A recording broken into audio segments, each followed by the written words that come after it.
You're listening to the ESO Network, your station for all things geek.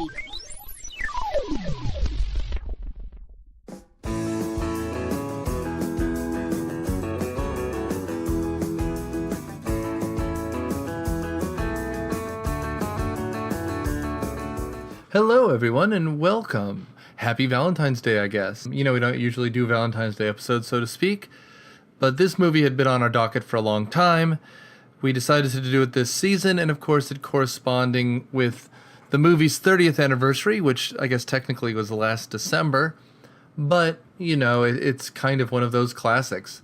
I didn't see it till college, but it's really quite charming, and it holds up very nicely.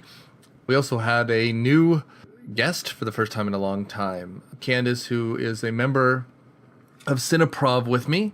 If you're listening to this when it comes out, Saturday we have a show that is Frankenstein's Castle of Freaks at the Plaza. It's a late one. It's Saturday at 9 p.m., the 17th. So stay tuned for that, I guess. I hope to see you there. But yeah, I think you'll enjoy this episode. We were all kind of charmed by this movie, and we had a great time doing it. Thanks.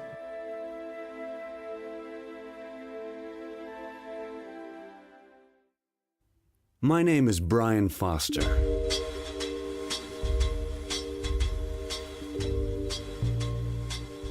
Everything you know is wrong. Got that? Now, the reason that I'm calling is because I have begun to suspect you don't have any ladybugs in your freezer. Hey cuz, Roy here. So about your car. The darkness was never empty.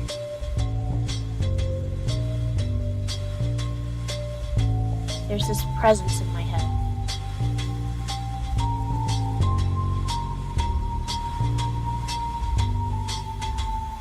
But I'm pretty sure that the book was confiscated by cats.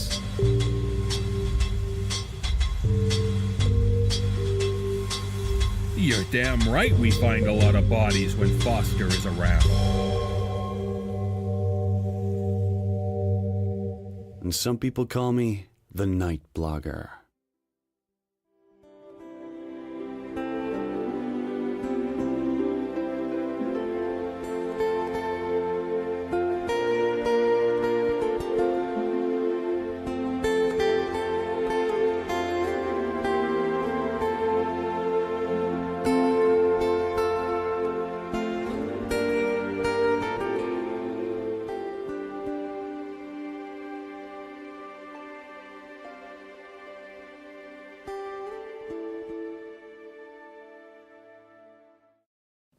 Welcome to Miami Defend Your Childhood. This week we watched The Princess Bride, The Only Reason Women Get Wet for Carrie Elwes. I am Nick Hoffmann, host of Miami Defend Your Childhood and member of Cineprov, because I need to be validated in public. Love me! You're telling me men in tights don't do that? But my butt has gotten so big. If there was only a supportive hose for cellulite in my ass. Why? I'm not spanking you. Spanks for men. I was going to say man spanks, but that's kind of, it's redundant. Kelsey, who are you? And you're on panel. I'm Kelsey. I don't do podcasts. I don't do Cineprov. I don't know. Then you are no one, Kelsey. Disney fangirl Kelsey. And on panel we got... Hi, I'm Candace, and I am the host of the Rocky Horror Picture Show here in Atlanta for the last 17 years, and a complete narcissist, and I've been at every convention you've ever been at. This was the last podcast she hadn't been on, so, you know, if you don't listen to her now, you'll never hear her again. And I'm Tom Sermon of the Brothers Sermon, host of the Geekly Oddcast, and frequent contributor here on Myopia, and I'm going to be trying to get her on my podcast next, so... Yes! There we go. Oh, shit, was he pointing at me or Kelsey? No. Fuck. You? Oh, yes. You might get a whole 3 more listeners. I know. There we go. This charmed the hell out of all of us, right? Oh, yeah. So we have a frequent contributor here named Kelly, and she's going to punch me. I'm going to see her soon, and if I didn't say I love this movie. I do love this movie. It's very charming, so we're going to make fun of it for the next 20 minutes. But remember, we love it. Please, please. She's angry and she's Irish and she's a redhead and she will punch the shit out of all of us. So it's lovely. We love you. Thank you. This movie's weird. It's a classic, though. It is a classic. Rob Reiner made it, and he's not on any list, and Me Too or anything, so we're okay with liking it so far. Thank goodness for the next 20 minutes. Yeah, right? And we have this kind of... God, it's medieval times for lovers. Not that medieval times isn't for lovers, but when you want something that big and fleshy, you hope it's Carrie Elwes and not a meat bone. There's just so many quotable moments and Thanks for solving my joke. It didn't make any fucking sense. But there's so many things from this movie that people reference that even if you're seeing it for the first time, a lot of things will be oh, that makes sense now. Well, and I mean, God, what's his name? The guy says inconceivable. Oh, Wallace Shawn. Wallace Shawn saying inconceivable. He's not only an excellent actor, but inconceivable means exactly what this movie means. The whole joke is that he doesn't understand it. But as adults, that's the only way I get it now. And now that there's a Nick Cage movie called Inconceivable, all I can think is of him running around screaming inconceivable. Well, that's because Nicolas Cage has no control over the volume of his voice, so he would only be screaming. So that's not inconceivable, actually. Oh, my Christ. You know it's true. Here's the thing about Nick Cage. Nick Cage is what all of us realized we would be if we were actors. Over the top, and whatever they tell us to do, I need a castle, for Christ's sake. He's a cartoon character. I mean, spoilers, because no one listens to this bullshit, but we're going to do National Treasures later this season. Holy shit. I'm on board for please that. put me on that. Yes. Oh my God! Everyone's here. We're gonna have to do it twice because everyone wants to be on this movie. And the thing is, it's just him with his slick back hair going, "My God, the dollar bill's trying to tell me something." And I think you should hide the Declaration of Independence somewhere in your house as part of the podcast. It's in my pants. My God. Rolled up and shoved down. All right. Jefferson never saw this shit. Well, he did, but Madison didn't. I'm the whitest person he's ever seen it on. I was going to say you should use that to determine who's going to be on the podcast, but I don't know if I want to be on it that badly, if that's where it's hidden. I do. Candace wins this round. All right, before we get too far into this, Thomas, can you give us a plot synopsis? Sure. Movie starts out and a boy is playing video games on, I'm assuming it's the original Nintendo. Is it Atari? Or NES. NES, okay. And his mom walks in and says his grandpa's coming over. Apparently wants to give him a gift. He doesn't really like his grandpa. Opens it up. It's a really old book. And grandpa starts reading it, and we jump to the actual film. And so he starts reading Farm Boy and Farm Girl, basically, going through. He's fallen for her, and she slowly realizes that he's in love with her. Problem is, they don't have any money, so they can't get married. So he goes off to find his fortune and is kidnapped and murdered by pirates. Jump forward, because, why not? She's now engaged to be married to the prince and gets kidnapped. Gets kidnapped by 3 fairly incompetent people, and who make up the crux of our comic relief, and followed by a man in black who slowly takes them out one by one. This is actually sounding more like a horror than anything else. Yeah. As they move through, we have a great sword fight scene, then a fight with a giant, and then a battle of wits over drinks, which is Nick and I at the bar. Yeah. Moving forward, he finally gets the princess, and they realize they're being chased by the prince she is set engaged to. She finds out that he is her love from before. After she boots him down a hill, they go into a fire swamp, they get captured. Moving forward, I'm going to stop you there. No, just too much to go through all at once. Exactly. Spoilers. There's a boatload in this movie. So, let's start at the beginning. Sure. Carrie Elwes, and Robin Wright. fucking most charming human on the planet. Robin Wright turned into the first lady, and it's just rough. But House of Cards. She did take advantage of a mentally ill person first. Yeah, right. Or mentally handicapped. The casting in this is fucking incredible, right? Oh, it's amazing. Oh, absolutely. The reason they chose Carrie was because he had that very Errol Flynn sort of demeanor and look about him, which is the same reason why Mel Brooks then used him later in Robin Hood Men in Tights. He's so much better with a sword, though, than Errol Flynn. Well, I mean, and to your point, he fucking pulls everything off, man. He really does. He's the charming prince. He's the handsome sword fighter. Like, even that really shitty rat tail he sports the whole time, you don't notice. It's not even a surprise rat tail. You're like, oh my. Right? Like he's it's fucking, it's pretty awful rat tail. It's the worst thing. It's the worst thing about him. But otherwise, he'd be too flawless. That's true. That's true. You like a man with flaws. You know. He can't be too perfect. That's right. But here's the thing about all of it. Everyone looks good. Even the bad guys look good. The thing is that he's just the most handsome. It's very much Ken from Barbie's world. Like you know what I mean? And she looks good too. Robin Wright. She's adorable. She's probably like 20 years old in this movie, and so she's beautiful. I mean, she's right at the end of her Hollywood career, obviously at 20, but she's still working it. So she managed to edge that out another 30 years, surprisingly. Right. I'm trying to desperately pull up IMDb because people look good, and I was going to play the game Guess Robin Wright's age, but we're not even there yet. Let's go through the rest. Fezzik is... Yep. Fezzik, Andre the Giant. Correct. Who just... I know you spoke about during the movie, Candace, about his really thick accent while filming this, so they had to play his lines for him so that he could mimic that. That's true, because his primary language is French. Yes. Yeah. And he was just... You could not understand him when they were trying to do the initial filming. But absolutely just a charming character throughout the entire movie. I know. He's so sweet and adorable, and it's funny to think that at one time they considered doing Arnold Schwarzenegger. DeVito. Yeah, Schwarzenegger for Fezzik. No, DeVito's the opposite of that. But Arnold, the very same year, was doing Predator. Yes. And so he, which you've also done on your podcast, and so they could not use him, and not to mention the fact they couldn't afford him. He was an A-list actor at the time, and this was a side character.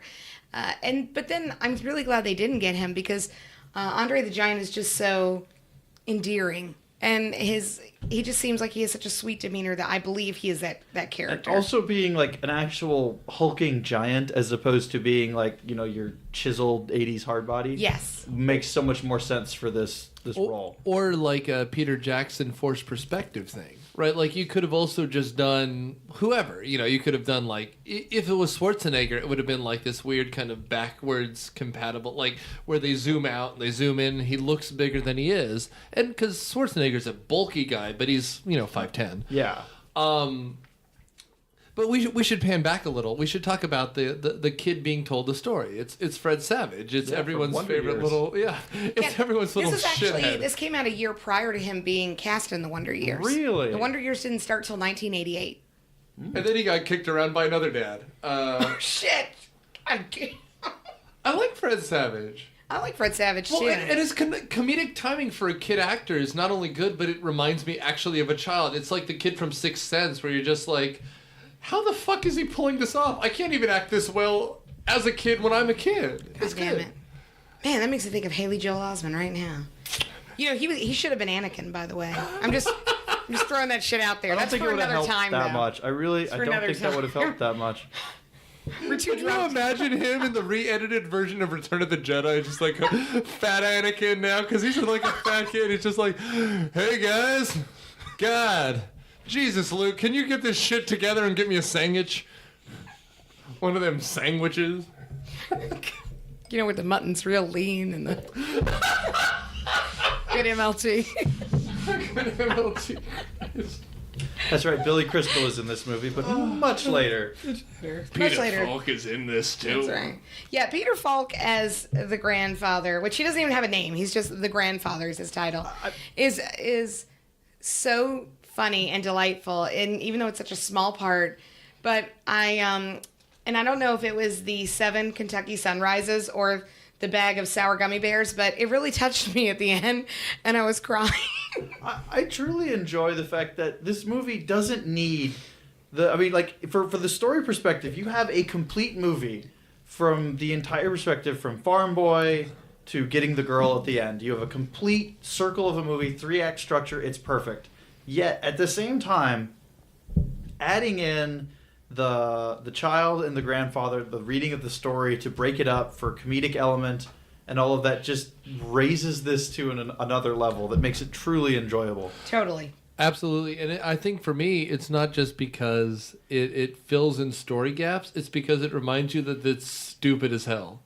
Right? You know, because the rest of it is not even pretending to be a real movie. It's like, because Cary Elwes is like, the rats of unusual size? I think they're a myth. Right as one attacks them. It's a Three Stooges bit. It's not even like a Marx Brothers well-written bit. Like, you know, because Carl's out there and it's funny.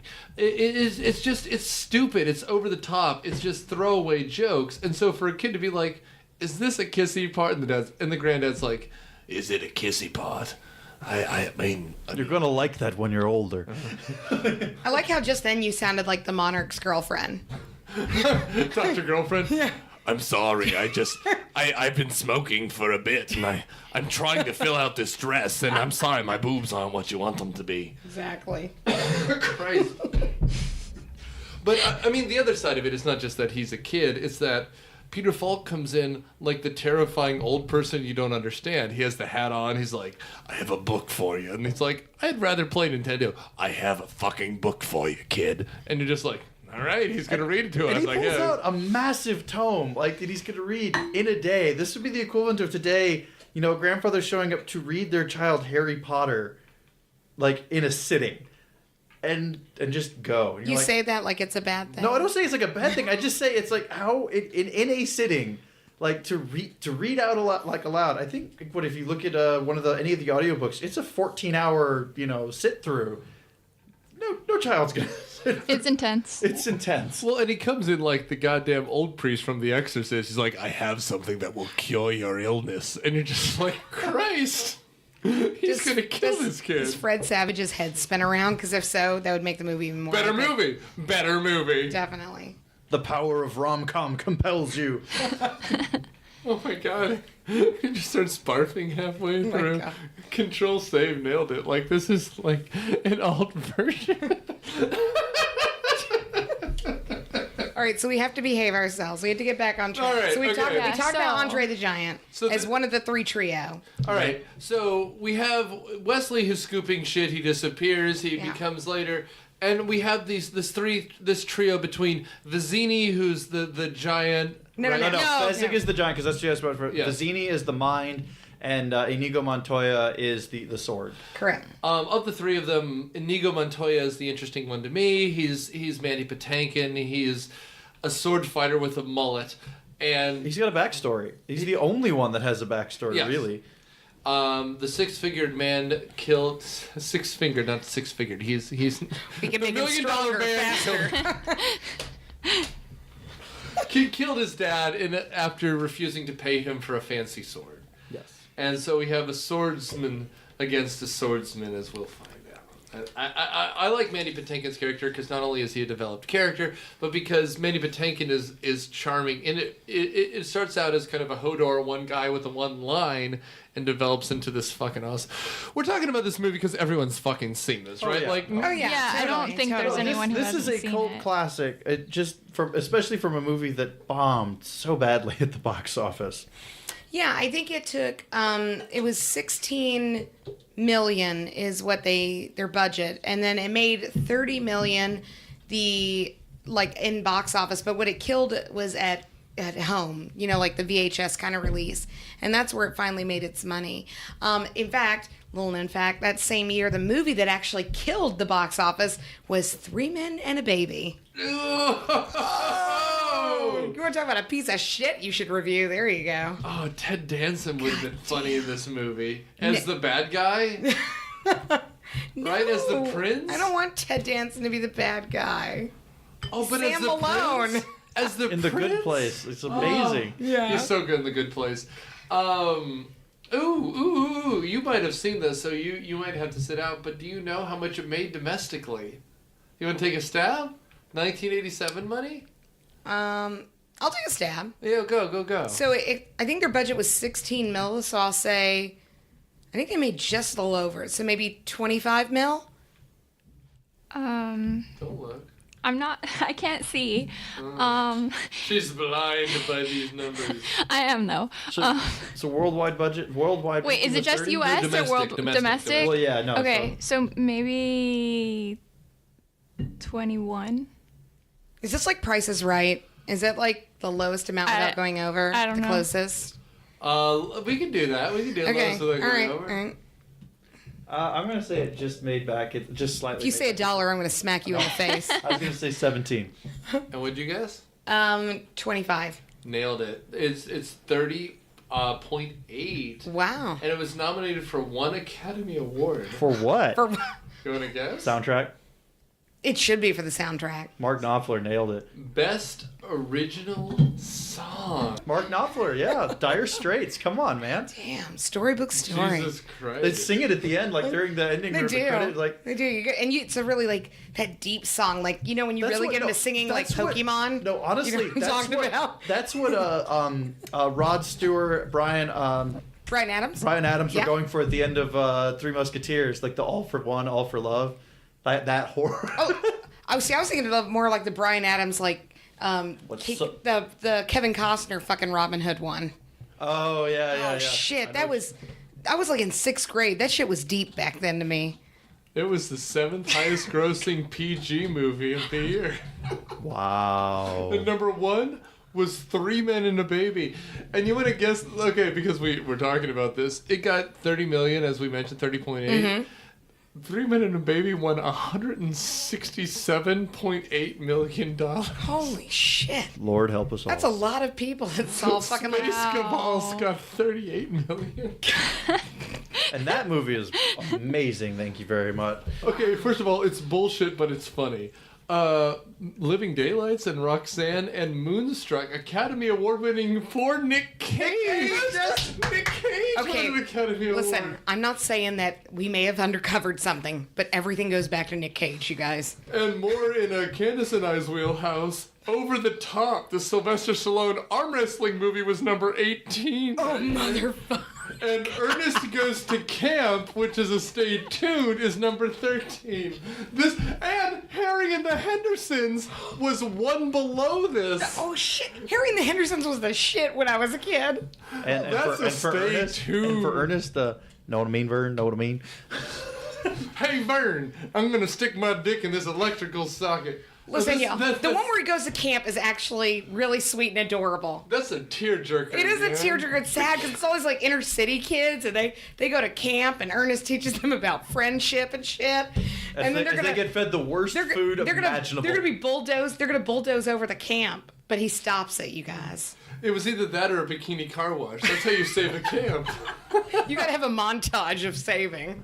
Ernest Goes to Jail was a trip, though. Nowadays, we just have montages of saving Matt Damon. It's really sad. And my favorite was the articles how much money has been spent by the U.S. government to save Matt Damon. It's a lot. And it's a lot. It's a lot of money. The problem is if you consider it by scale, really it's The Martian that takes it just over the top. My God. So remember the movie we started with? I do. Yes, I do. And I was trying to get us through the whole thing, and you stopped me at the fire swamp. Okay, so at Fire Swamp, Yes.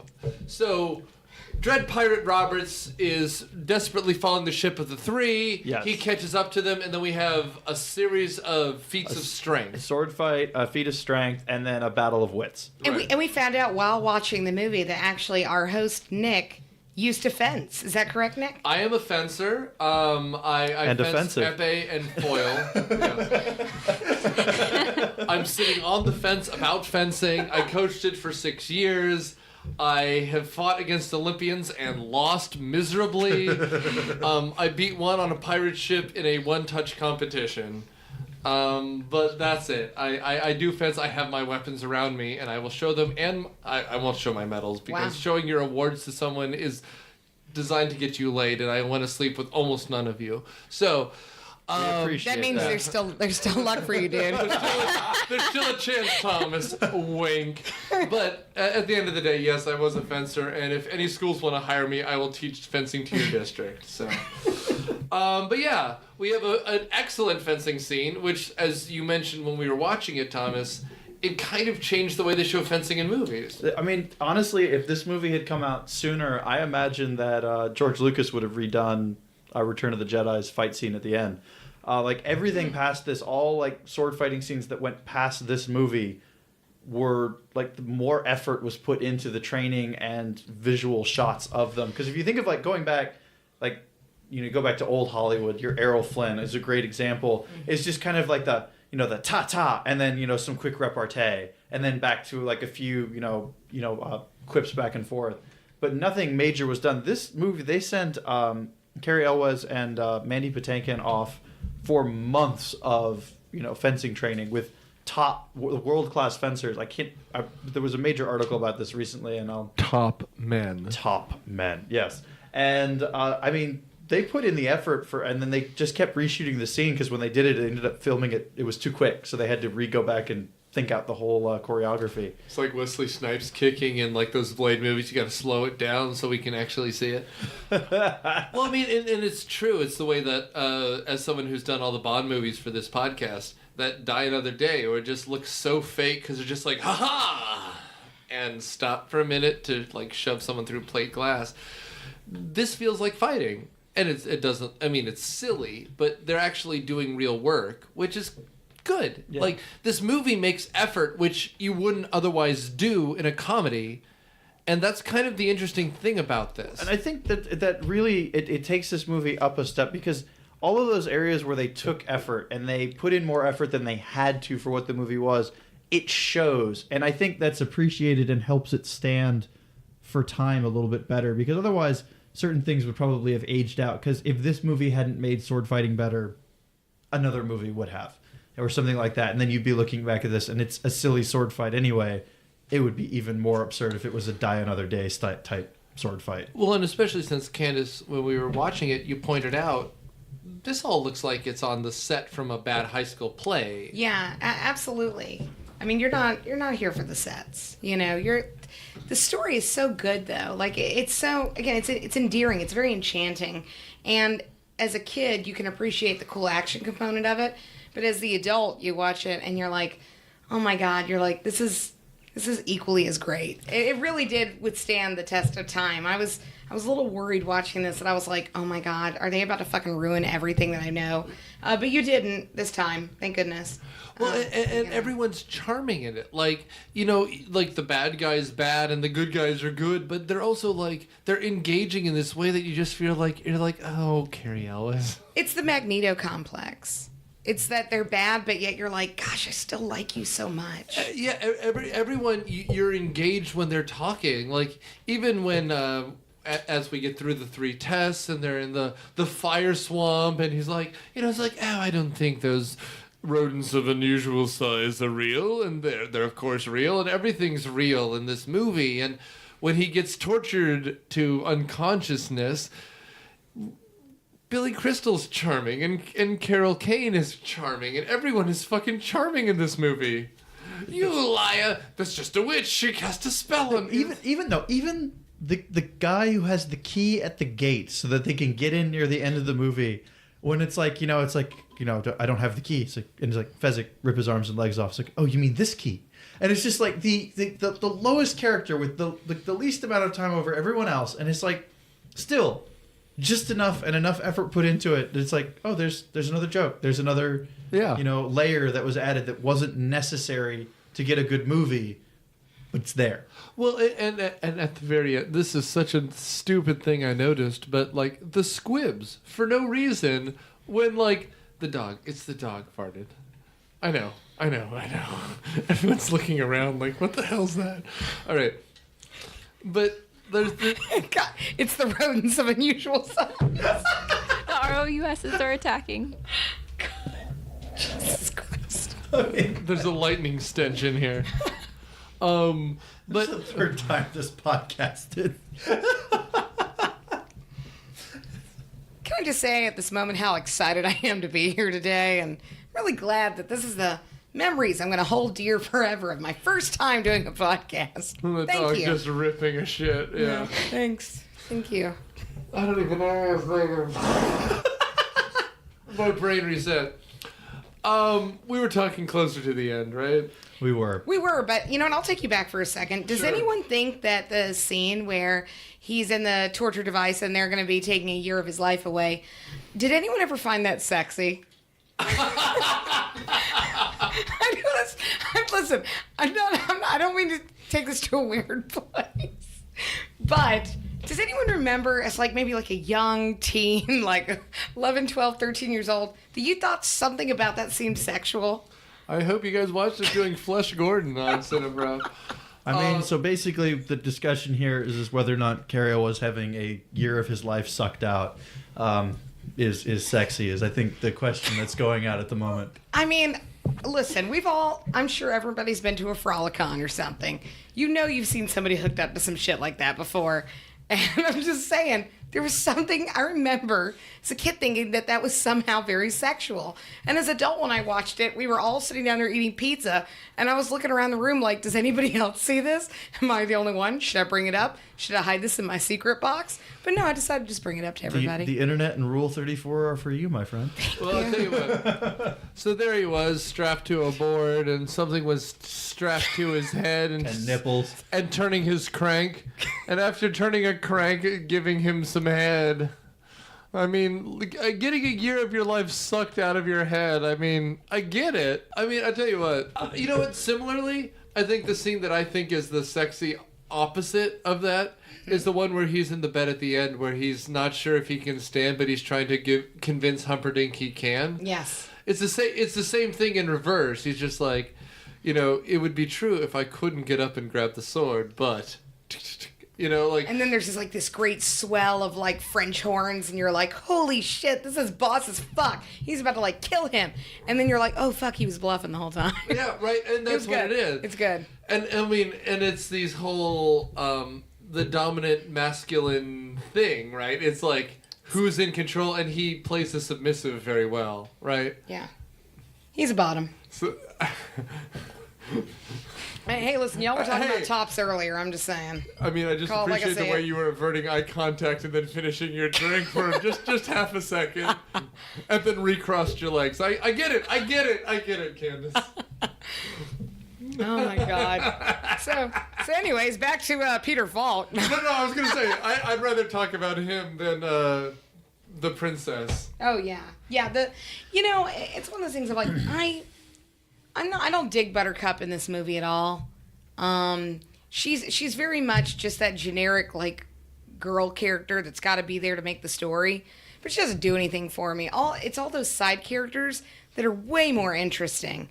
It's Vicini, it's Fezzik, it's Inigo. Even Wesley in and of himself is again just kind of the cracker to get my dip, which is all I fucking want out of this. Well, and more so. Robin Wright's character is just kind of drug along this movie. She doesn't have much to. She has a few lines, but she's very uninteresting comparatively, and that's a shame. It's very Keira Knightley. Yeah. Well, I mean, the difference is at least Keira Knightley occasionally picks up a sword in the Pirates movie. Yeah. She doesn't even do that. Yeah. I mean, it's not her fault. No. I mean, that's just the way this was written. But this is also her first movie. I mean, so I think genuinely, the role was just kind of written for. I mean, they had. I think you said there were other major actresses up for the role. Which, if they had been in it, I'm sure there would have been more to it. Yeah, Carrie Fisher, Meg Ryan, and there was actually, I'm trying to think of the one other person that was really legitimately in the running, but something happened, and so Robin Wright ended up taking it over instead. But I'm sure it'll come to me. Much like how we had talked earlier that Sean Wallace, of course, was Vizzini in the movie, but originally they had wanted, they considered Danny DeVito, which I think back and think, how would that have made this film differently? And the answer is a fucking lot. But if it were Danny DeVito and Arnold Schwarzenegger, and you have a remake of Junior or whatever? Twins. That was the movie they were in. Twins. And Junior. I mean, they're together. It's the sequel, I guess. That's right. That would have been a fucking hell of a thing. You want to guess how many theaters this opened in? I don't know. 9. 9? That's what? it? That's it? Moonstruck opened in 7. Well, I mean, to share. Wait, but... I'm Cher, bitch. On September 25th, it opened in 9 theaters. I was great in Burlesque. You were something. Oh my God! Superman: The Quest for Peace, ordered in 1500. All right, we should wrap this up. You want to catch us up with the end of this movie? Okay, so we come out of the fire swamp, and they meet up with Prince Humperdinck, which is the fiance of the Princess Bride. Since does she actually have a name? Buttercup. Buttercup. Thank you, because they even at the very end of the movie introducing as the Princess Bride, and you're like, that's not her name. And why do you build me up, Buttercup? I'm done. I'm fucking done. Thank Go you. ahead. Thank you. And find up with Humperdinck. Humperdinck makes a deal with Wesley, which he quickly reneges on as the Count takes him off as to the pit of despair. BDSM dungeon. Yes, continue. Precisely. Slow your roll there, Candace. And so from there, we move to Buttercup. She's at the castle. She's having bad dreams. She tells Humperdinck, I want Wesley back. He says, all right, I'll send my 4 fastest chips, and quickly lies. From there, he goes to... was that immediately from that point where he goes to try and kill him?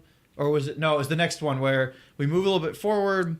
He says he wants this is where we run back into Inigo and Fezzik.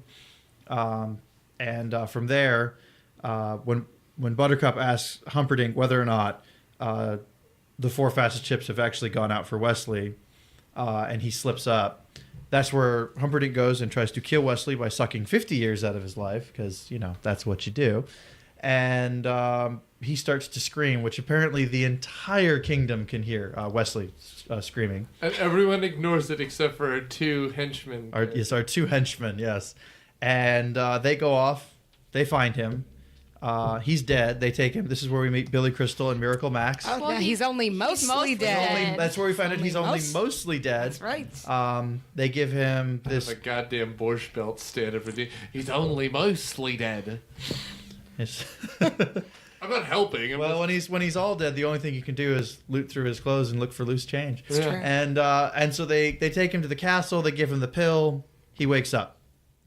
They see 50 men in guarding the castle, and apparently it's like, well, we need to they figure out how to get into the castle, lighting Fezzik on fire, but not lighting him on fire. They get into the castle.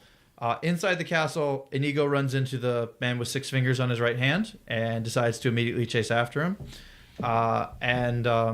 That's where they get lost. I'm helping. Nicolas has 6 fingers on his hand. He doesn't really, but he's making it out like that. Ladies. The ladies love the 6 finger. And moving on. So Inigo takes on the Count. Fezzik tries to go help him and leaves Wesley behind. When he comes back to find Wesley has disappeared. And this is where it's in the middle. All of this is happening in the middle of the marriage between Humperdinck and Buttercup. Mawwage. What bring that together today? And they force it fast, so they're technically not married. Buttercup runs off to her room to commit suicide. Runs as she's about to plunge a dagger into her chest. Wesley finally decides to speak. And she runs over and starts mounting him. With the most effective breast cancer campaign we've ever decided. Yes, yeah. No, yes, the line was, there is a shortage of perfect breasts in this world. It'd be a pity to ruin yours. And I honestly think that's what should be used this coming fall. She starts fawning all over him. Prince Humperdinck runs in to try and kill Buttercup. Wesley starts insulting him majorly and then stands up, points his sword at him. Humperdinck proves that truly he is the bottom that we say he all is. Totes. Yes. And drops his sword, jumps into the chair, and gets tied up. As you do. And this movie, when you describe it this way, takes on a whole nother meaning. It's like to know. Describe it slower. As this is happening, Inigo finally takes on the Count in the room. Looks like he's going to die, but manages to get up and basically utter the best parting shot as he's going forth with the Count. Goes, it's like, I'll offer you anything you want. What do you name what you want? And Inigo, as he plunges the sword into his stomach, goes, I want my father back, you son of the bitch, which is just the best ending shot ever. of any kids movie ever. Because, yes. Because like back then, I mean, you couldn't hear This is a swear words. boatload of blood too for a kid's. Yeah, this is like some Quentin Tarantino blood with some like fucking Schindler's List dialogue kind of shit going on. You're like, holy fuck, drenched in blood. I'm 9 years old. God damn. And then he meets up with Wesley, and then they hear Fezzik out in the courtyard. Fezzik has gotten 4 white horses because, picturesque. They all jump down into Fezzik's waiting arms, mount the horses, and ride off into the sunset. In the history of kisses. And then Peter Falk comes back, and it says, oh, it's about to be a kissing scene. Fred Savage goes, oh, well, I guess I can hear it now. As puberty is slowly kicking in. Yeah. He's become a man in 10 minutes. And so they show the kiss. It's this beautiful kiss, and then the movie ends. So sorry. No, sorry. Oh my God, you almost missed the you're right. No, you're sorry. I'm sorry. There's at the very end. So the book ends, and Fred Savage and Peter Falk are in there, and Fred Savage. No, and Fred Savage asks his grandfather if tomorrow he could come back and read the book again, and the grandfather turns around and says, "As you wish." And it's kind of this tying in together because throughout the entire movie, Wesley would always tell Buttercup, "As you wish," which was his way of saying, "I love you." And so it was kind of this great, wrapping the movie up in a nice tight bow. Ladies, I'm a little emotional. She's verklempt. I am. As a kid, it was a fun movie and it was a sweet movie. But as an adult who has since had grandparents pass away, it's like it takes on another meaning, and it's really endearing. I was legitimately crying in your basement. I mean, it happens sometimes in my basement. It does. I was going to ask you, because we didn't do this up top, but because the Defender wasn't here, whatever, but how do you guys remember this movie? We'll start with you. When was the first time you saw this? In college, my sorority used to watch it once a year. That's when I first saw it, not with your sorority, but I first saw it in college, and all the girls around me loved it, and I was just like, I haven't made out in a while, so I was like cozying up. Girls in my college, I was in a co-ed dorm, it's okay. It happens at the single ed dorm too, trust me. Ladies. But I was going to say, it was a perfectly enjoyable movie. I didn't know what to expect with like a kind of rom-com movie as they pitched it. It's true love. And I'm just like, I mean, I'm trying to think of a shitty movie I'd seen. I saw It's Something About Mary. I get love, but I fucking hate that movie. Never say that shit at this table ever again. You have issues, Nick. Oh, God. I thought it was funny. I've zipped my balls into my underwear. No, I'm kidding. I'm not. From the audience, go fuck up. It was a joke sometimes. Well, I'll say my viewing was very different than yours because I saw it as a kid. I mean, I was born in 1982, so I remember seeing it like, I don't know, it was probably like 9 or 10 at the time. Just old enough to think that weird torture scene was slightly sexy, which probably says something really deep and disturbing about me. Well, as an 8-year-old girl, you were like, I need to strap men down. I get it. Oh shit, that's pretty much what I've been doing my whole life. Rob Reiner has fucking molded me. An old Jewish man with a beard is just like oh my God, that's like the whole story of Hollywood. I get it now. This movie has a completely different meaning. No, I saw this movie, I think probably about 6 or 7, rented it from Blockbuster with my family, and we just kind of watched through it. And I've been watching this movie probably at least once a year ever since.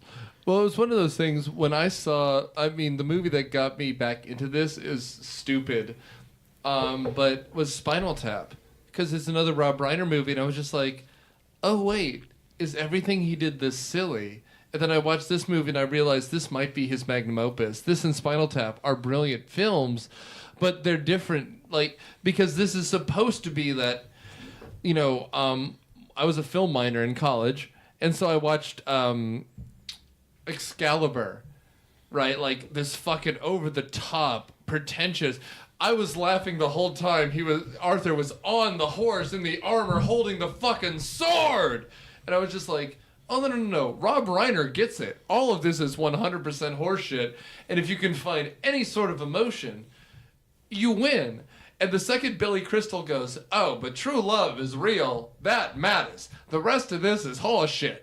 And he's like, you said to glaive, which is to rob, and that's bullshit. And his wife runs in. To bluff. To blade. Right, and then when his wife runs in and he's like, you're a liar, you're lying about love. Love is real.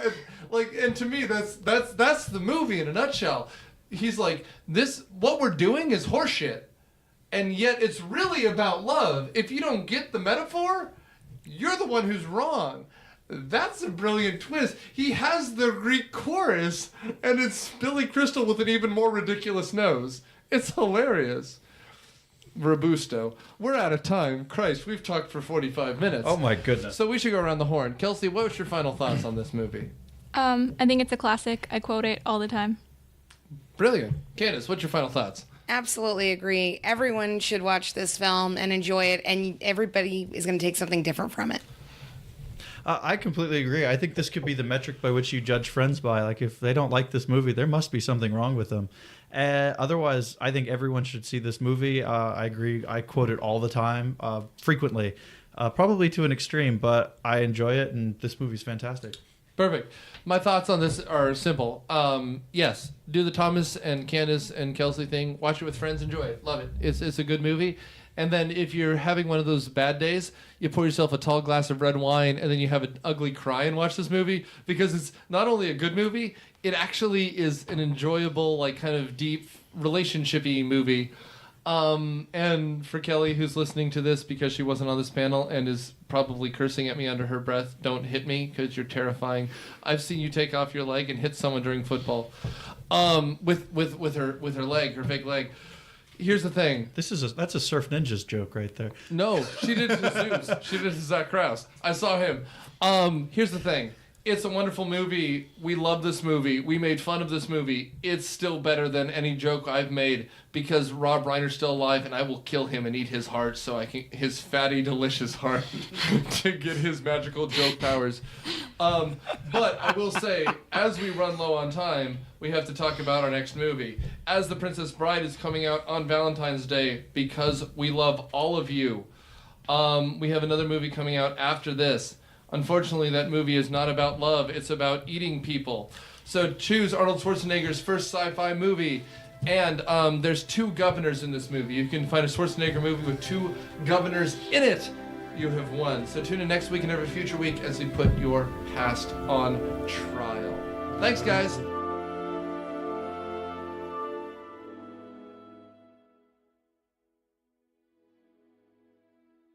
There's a fair chance you don't like the news, and I get that.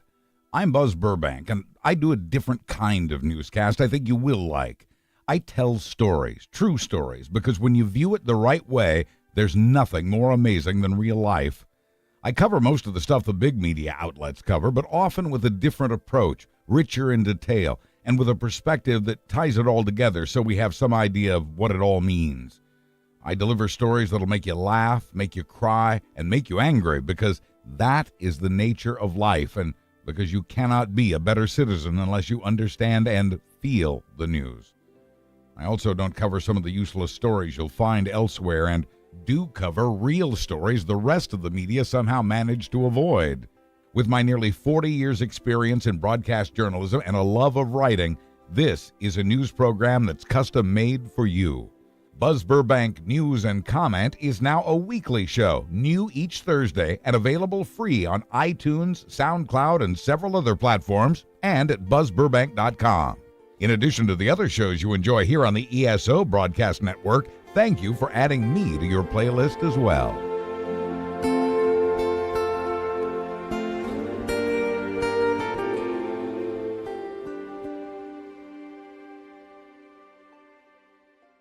Myopia Defend Your Childhood is a member of the ESO Network and produced by Dude Letter Podcasting. It is hosted by Nick Hoffmann. It is edited by Nick Hoffmann and Candace Burns. The theme song is Caroline by the Serenaders, and their music is available on Amazon. Please rate and review us on iTunes, Stitcher, or wherever you get your podcast. And tune in next week when we put another little piece of your past on trial. Thanks!